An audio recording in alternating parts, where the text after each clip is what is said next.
जय हिंद साथियों। मैं आर के स्वामी आप सभी का स्वामी क्लासेस फाजिलिका में स्वागत करता हूं। साथियों, आज की जो क्लास है रीतिकाल से संबंधित रहेगी।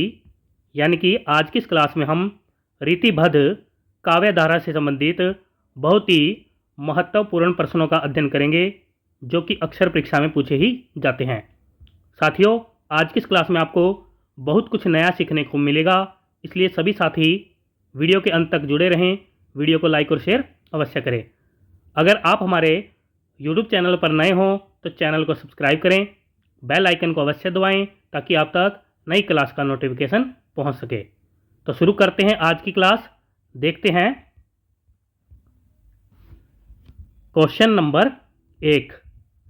निम्न में से किसने रीतिकाल का समय 1643 ईस्वी से 1843 ईस्वी तक माना है? ए विकल्प में है आचार्य रामचंद्र शुक्ल जी, बी विकल्प में है डॉक्टर राम कुमार वर्मा जी, सी विकल्प में है डॉक्टर श्याम सुंदर दास जी और डी विकल्प में है उपर्युक्त सभी। क्या उत्तर सही होना चाहिए? उत्तर दीजिए। क्वेश्चन नंबर 1 का उत्तर जो साथी डी विकल्प को चुन रहे हैं वह बिल्कुल सही है। यानी कि उपर्युक्त सभी ने रीतिकाल का समय जो है 1643 ईस्वी से 1843 ईस्वी तक माना है। आगे देखते हैं क्वेश्चन नंबर 2। रीतिकाल को किसने अपकर्ष काल कहा है? ए विकल्प में है डॉक्टर गणपति चंद्र गुप्त जी, बी विकल्प में है शंभुनाथ सिंह जी, सी विकल्प में है मिश्र बंधु जी और डी विकल्प में है विश्वनाथ प्रसाद मिश्र जी। उत्तर दीजिए।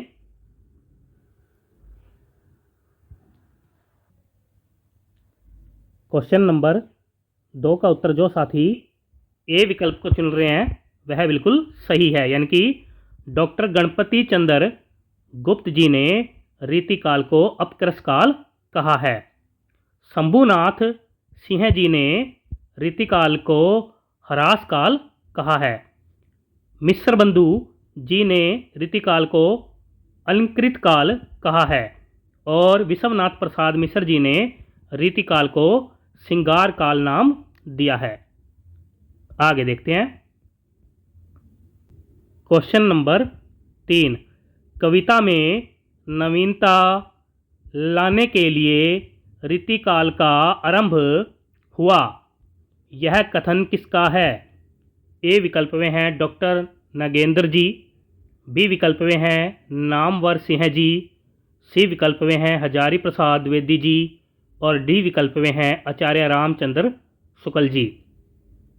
उत्तर दीजिए। बहुत ही अच्छा क्वेश्चन है। क्वेश्चन नंबर 3 का उत्तर जो साथी बी विकल्प को चुन रहे हैं वह बिल्कुल सही है। यानी कि यह कथन नामवर सिंह जी का माना जाता है। आगे देखते हैं क्वेश्चन नंबर 4। निम्न में से कौन सी रीतिकाल की विशेषता है? ए विकल्प में है लक्षण ग्रंथों की रचना, बी विकल्प में है नायिका भेद निरूपण, सी विकल्प में है वीर रस प्रधान कविता और डी विकल्प में है उपर्युक्त सभी। उत्तर दीजिए।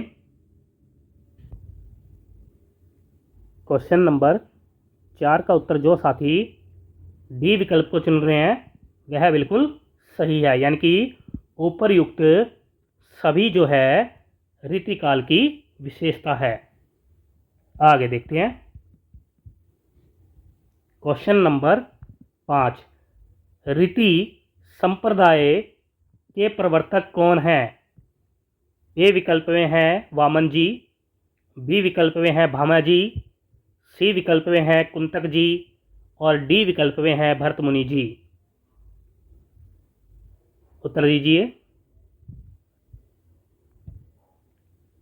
क्वेश्चन नंबर 5 का उत्तर जो साथी ए विकल्प को चुन रहे हैं वह बिल्कुल सही है, यानी कि रीति संप्रदाय के प्रवर्तक वामन जी माने जाते हैं। भामा जी अलंकार संप्रदाय के प्रवर्तक माने जाते हैं। कुंतक जी वक्रोक्ति संप्रदाय के प्रवर्तक माने जाते हैं। और भरत मुनि जी जो है रस संप्रदाय के प्रवर्तक माने जाते हैं। आगे देखते हैं। क्वेश्चन नंबर 6, निम्न में से किसने केशव दास जी को रीतिकाल का प्रवर्तक नहीं माना है? ए विकल्प में है डॉक्टर श्याम सुंदर दास जी, बी विकल्प में है डॉक्टर राम कुमार वर्मा जी, सी विकल्प में है डॉक्टर नागेंद्र जी और डी विकल्प में है आचार्य रामचंद्र शुक्ल जी। उत्तर दीजिए। एक बार सभी साथी वीडियो को लाइक और शेयर कर दें। क्वेश्चन नंबर 6 का उत्तर जो साथी डी विकल्प को चुन रहे हैं वह बिल्कुल सही है, यानी कि आचार्य रामचंद्र शुक्ल जी ने केशव दास जी को रीतिकाल का प्रवर्तक नहीं माना है। आचार्य रामचंद्र शुक्ल जी ने चिंतामणि त्रिपाठी जी को रीतिकाल का प्रवर्तक माना है। सभी साथी याद कर लेंगे। आगे देखते हैं। क्वेश्चन नंबर 7, आचार्य रामचंद्र शुक्ल जी ने रीतिकाल को कितने प्रकरणों में विभाजित किया है? ए विकल्प में है 1, बी विकल्प में है 2, सी विकल्प में है 3 और डी विकल्प में है 4। उत्तर दीजिए।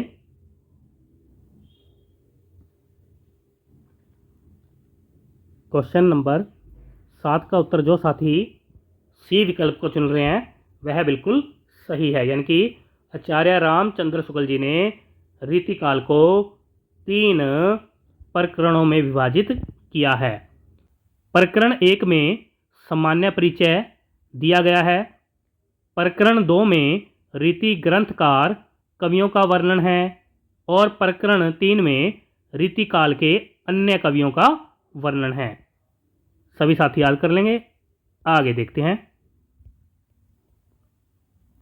क्वेश्चन नंबर 8, आचार्य रामचंद्र शुक्ल जी ने किसे हृदयहीन कवि कहा है? ए विकल्प में है केशवदास जी, बी विकल्प में है चिंतामणि जी, सी विकल्प में है मतीराम जी और डी विकल्प में है भूषण जी। क्या उत्तर सही होना चाहिए? बहुत ही अच्छा क्वेश्चन। साथियों, 1 फरवरी 2025 को लुधियाना में ऑफलाइन बैच शुरू हो रहा है। जो भी साथी विस्तृत अध्ययन करना चाहता है तो नीचे दिए गए नंबर पर संपर्क कर सकता है। क्वेश्चन नंबर 8 का उत्तर जो साथी ए विकल्प को चुन रहे हैं वह बिल्कुल सही है, यानी कि केशवदास जी को आचार्य रामचंद्र शुक्ल जी ने हृदयहीन कवि कहा है। केशवदास जी के बारे में अगर हम बात करें तो इनका जन्म 1555 ईस्वी में हुआ माना जाता है। इनकी मृत्यु जो है 1617 ईस्वी में हुई मानी जाती है। इनका मूल नाम वेदांती मिश्र जी माना जाता है। इनके पिता का नाम जो है काशीराम मिश्र जी माना जाता है। केशवदास जी को कठिन काव्य का प्रेत भी आचार्य रामचंद्र शुक्ल जी ने कहा है। आगे देखते हैं। क्वेश्चन नंबर 9, नखशिख वर्णन और विज्ञान गीता रचनाएं किसकी है? नखशिख वर्णन और विज्ञान गीता रचनाएं किसकी है? ए विकल्प में है देव कवि जी, बी विकल्प में है केशवदास जी, सी विकल्प में है सेनापति जी और डी विकल्प में है भूषण जी। क्या उत्तर सही होना चाहिए? क्वेश्चन नंबर 9 का उत्तर जो साथी बी विकल्प को चुन रहे हैं वह बिल्कुल सही है, यानी कि यह दोनों रचनाएं केशवदास जी की मानी जाती है। नखशिख वर्ण रचना में राधा जी की विभिन्न उपमानों के माध्यम से प्रशंसा की गई है। इसकी रचना राजा इंद्रजीत सिंह जी की राजनर्तकी राय प्रवीण को श्रृंगारिक शिक्षा देने के लिए की गई थी। और विज्ञान गीता में कुल 21 सर्ग और 1684 छंद शामिल है। विज्ञान गीता जो है शांत रस प्रधान रचना मानी जाती है। सभी साथी याद कर लेंगे। आगे देखते हैं। Question number 10। केशवदास जी ने किस ग्रंथ की रचना एक रात में की थी? ए विकल्प में है कवि प्रिया, बी विकल्प में है रसिक प्रिया, सी विकल्प में है रामचंद्रिका और डी विकल्प में है छंदमाला। उत्तर दीजिए। यह चारों ही ग्रंथ जो हैं केशवदास जी के माने जाते हैं। क्वेश्चन नंबर 10 का उत्तर जो साथी सी विकल्प को चुन रहे हैं वह बिल्कुल सही है, यानी कि रामचंद्रिका ग्रंथ की रचना केशवदास जी ने एक रात में की थी। रामचंद्रिका का विभाजन जो है 39 प्रकाशों में किया गया है। इसमें 1717 छंद शामिल है। इसे छंदों का अजायब घर भी कहा जाता है। रामचंद्रिका में कुल 58 प्रकार के छंदों का प्रयोग किया गया है। सभी साथी याद कर लेंगे। आगे देखते हैं। क्वेश्चन नंबर 11 है। भूषण बिनु न विराजई कविता बनीता मीत, यह कथन किसका है? ए विकल्प में है भूषण जी का, बी विकल्प में है केशवदास जी का, सी विकल्प में है चिंतामणि जी और डी विकल्प में है मतीराम जी। क्या उत्तर सही होना चाहिए? क्वेश्चन नंबर 11 का उत्तर जो साथी बी विकल्प को चुन रहे हैं वह बिल्कुल सही है, यानी कि यह कथन केशवदास जी का माना जाता है। आगे देखते हैं। क्वेश्चन नंबर 12 है। काव्य विवेक और काव्य प्रकाश रचनाएं किसकी हैं? ए विकल्प में है भूषण जी, बी विकल्प में है केशवदास जी, सी विकल्प में है देव कवि जी, डी विकल्प में है चिंतामणि जी। क्या उत्तर सही होना चाहिए? क्वेश्चन नंबर 12 का उत्तर जो साथी डी विकल्प को चुन रहे हैं वह बिल्कुल सही है, यानी कि यह दोनों रचनाएं जो है चिंतामणि जी की मानी जाती है। चिंतामणि जी के बारे में अगर हम बात करें तो इनका जन्म जो है 1609 ईस्वी में हुआ माना जाता है। इनके पिता का नाम रत्नाकर त्रिपाठी जी माना जाता है। चिंतामणि जी रसवादी आचार्य माने जाते हैं। आचार्य शुक्ल जी ने इनको रीतिकाल का प्रवर्तक माना है। इनकी अन्य रचनाओं की अगर हम बात करें तो जिनमें प्रमुख है कवि कुल कल्पतरु, छंद विचार, रस विलास, श्रृंगार मंजरी और कृष्ण चरित्र। सभी साथी याद कर लेंगे। आगे देखते हैं। क्वेश्चन नंबर 13 है। वृत्त कौमुदी रचना किसकी है?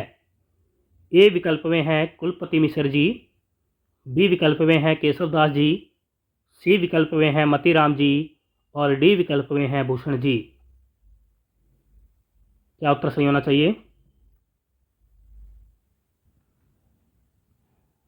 क्वेश्चन नंबर 13 का उत्तर जो साथी सी विकल्प को चुन रहे हैं वह बिल्कुल सही है, यानी कि यह रचना मतीराम जी की मानी जाती है। मतीराम जी के बारे में अगर हम बात करें तो इन्हें पुराने पंथ का पथिक भी कहा जाता है। मतीराम जी बूंदी नरेश भाव सिंह जी के आश्रित कवि थे। इनकी अन्य रचनाओं की अगर हम बात करें तो जिनमें प्रमुख है फूल मंजरी, ललित ललाम, रसराज, मतीराम सतसई, अलंकार पंचाशिका और ललित ललांग। सभी साथी याद कर लेंगे। आगे देखते हैं। क्वेश्चन नंबर 14 है शिवा बावनी। शिवा बावनी रचना किसकी है? ए विकल्प में हैं मतीराम जी, बी विकल्प में हैं भूषण जी, सी विकल्प में हैं चिंतामणि जी और डी विकल्प में हैं केशवदास जी। क्या उत्तर सही होना चाहिए? बहुत ही अच्छा क्वेश्चन और अक्सर परीक्षा में पूछा ही जाता है। 14 नंबर क्वेश्चन का उत्तर जो साथी बी विकल्प को चुन रहे हैं वह बिल्कुल सही है, यानी कि यह रचना भूषण कवि जी की मानी जाती है। भूषण जी के बारे में अगर हम बात करें तो इनका जन्म जो है 1613 ईस्वी में हुआ माना जाता है और इनकी मृत्यु 1715 ईस्वी में हुई मानी जाती है। विश्वनाथ प्रसाद जी के अनुसार इनका मूल नाम घनश्याम दास जी माना जाता है। इनकी अन्य रचनाओं की अगर हम बात करें तो जिनमें प्रमुख है शिवराज भूषण, छत्रसाल दशक, भूषण उल्लास और भूषण हजारा। सभी साथी याद कर लेंगे। आगे देखते हैं। क्वेश्चन नंबर 15 है जाति विलास और भवानी विलास रचनाएं किसकी है? ए विकल्प में हैं कुलपति मिश्र जी, बी विकल्प में हैं सेनापति जी, सी विकल्प में हैं मतीराम जी और डी विकल्प में हैं देव कवि जी। उत्तर दीजिए।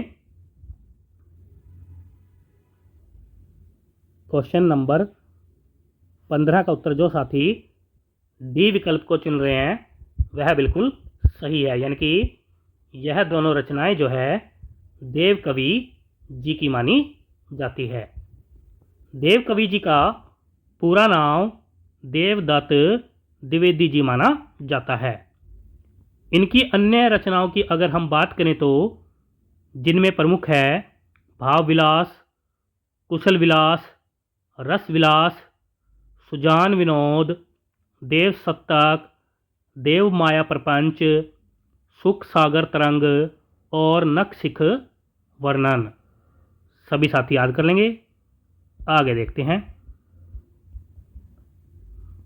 क्वेश्चन नंबर 16 है रस रहस्य और संग्राम सार रचनाएं किसकी हैं? ए विकल्प में हैं कुलपति मिश्र जी, बी विकल्प में हैं देव कवि जी, सी विकल्प में हैं सोमनाथ जी और डी विकल्प में हैं मतीराम जी। क्या उत्तर सही होना चाहिए? क्वेश्चन नंबर 16 का उत्तर जो साथी ए विकल्प को चुन रहे हैं वह बिल्कुल सही है, यानी कि यह दोनों रचनाएं जो है कुलपति मिश्र जी की मानी जाती है। कुलपति मिश्र जी महाकवि बिहारी जी के भांजे थे। ये जयपुर नरेश के पुत्र राजा राम सिंह जी के आश्रित कवि थे। कुलपति मिश्र जी ध्वनिवादी आचार्य माने जाते हैं। रस रहस्य रचना जो है एक सर्वांग निरूपण ग्रंथ है। यह 8 वृत्तांतों में विभाजित है और संग्राम सार ग्रंथ जो है महाभारत के द्रोणा पर्व का हिंदी अनुवाद है। सभी साथी याद कर लेंगे। आगे देखते हैं। क्वेश्चन नंबर 17 है रस पीयूष निधि रचना किसकी है? ए विकल्प में हैं मतीराम जी, बी विकल्प में हैं सोमनाथ जी, सी विकल्प में हैं केशवदास जी और डी विकल्प में हैं भिखारी दास जी। उत्तर दीजिए। क्वेश्चन नंबर 17 का उत्तर जो साथी बी विकल्प को चुन रहे हैं वह बिल्कुल सही है, यानी कि यह रचना सोमनाथ जी की मानी जाती है। अगर हम सोमनाथ जी के बारे में बात करें तो इनका अन्य नाम शशिनाथ जी माना जाता है। ये गंगाधर मिश्र जी के अनुज थे। इनके पिता का नाम नीलकंठ मिश्र जी माना जाता है। सोमनाथ जी प्रताप सिंह जी के आश्रित कवि थे। इनकी अन्य रचनाओं की अगर हम बात करें तो जिनमें प्रमुख है श्रृंगार विलास, पंचाध्यायी, माधव विनोद, सुजान विलास और कृष्ण लीलावती। सभी साथी याद कर लेंगे। आगे देखते हैं। क्वेश्चन नंबर 18 है, काव्य, निर्णय और रस सारांश रचनाएं किसकी है? ए विकल्प में हैं गवाल कवि जी, बी विकल्प में हैं कुलपति मिश्र जी, सी विकल्प में हैं भिखारी दास जी और डी विकल्प में हैं रसलीन जी। क्या उत्तर सही होना चाहिए?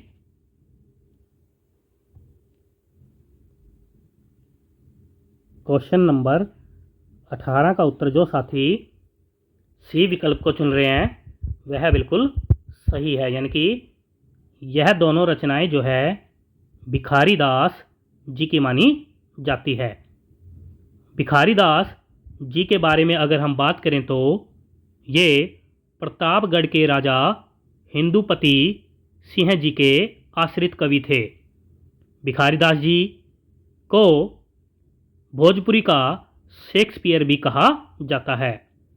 इनकी अन्य रचनाओं की अगर हम बात करें तो जिनमें प्रमुख है श्रृंगार निर्णय, छंद्रोणव पिंगल, शब्द नामकोश, शतरंज शतिका, अमर प्रकाश और नाम प्रकाश। सभी साथी याद कर लेंगे। आगे देखते हैं।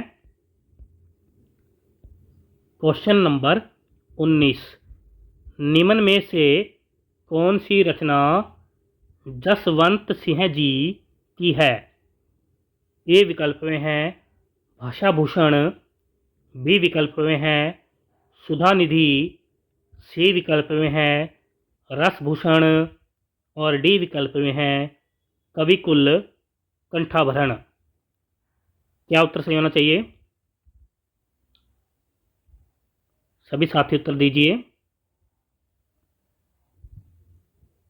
क्वेश्चन नंबर 19 का उत्तर जो साथी ए विकल्प को चुन रहे हैं वह बिल्कुल सही है, यानी कि भाषा भूषण रचना जो है जसवंत सिंह जी की मानी जाती है। सुधा निधि रचना जो है तोष कवि जी की मानी जाती है। रस भूषण जो है याकूब कवि जी की मानी जाती है और कविकुल कंठाभरण रचना जो है दुल्हा कवि जी की मानी जाती है। सभी साथी याद कर लेंगे। आगे देखते हैं। क्वेश्चन नंबर 20, निम्न में से कौन सी रचना प्रताप शाही जी की है? ए विकल्प में है हमीर हठ, बी विकल्प में है रस प्रबोध, सी विकल्प में है प्रबोध पचासा और डी विकल्प में है व्यंग्यार्थ कुमोदी। क्या उत्तर सही होना चाहिए? सभी साथी उत्तर दीजिए। क्वेश्चन नंबर 20 का उत्तर जो साथी डी विकल्प को चुन रहे हैं वह बिल्कुल सही है, यानी कि व्यंग्यार्थ कुमोदी रचना जो है प्रताप शाही जी की मानी जाती है। हमीर हठ रचना जो है गवाल कवि जी की मानी जाती है। रस प्रबोध रचना जो है रसलीन जी की मानी जाती है और प्रबोध पचासा जो है पद्माकर जी की रचना मानी जाती है। सभी साथी याद कर लेंगे। प्यारे साथियों, ये थे आज के टॉप 20 क्वेश्चन जो कि अक्सर परीक्षा में पूछे ही जाते हैं। आशा करता हूँ आज की इस क्लास में आपको बहुत कुछ नया सीखने को मिला होगा। इसी प्रकार से निरंतर अध्ययन करने के लिए चैनल को सब्सक्राइब करें, बेल आइकन को अवश्य दबाएं ताकि आप तक नई क्लास का नोटिफिकेशन पहुंच सके। चैनल के साथ नए साथियों को अवश्य जोड़ें, वीडियो को लाइक और शेयर भी अवश्य करें। अगर किसी भी प्रकार की अन्य जानकारी चाहिए तो नीचे दिए गए नंबर पर संपर्क कर सकते हो। तो मिलते हैं अगली क्लास में, तब तक के लिए जय हिंद।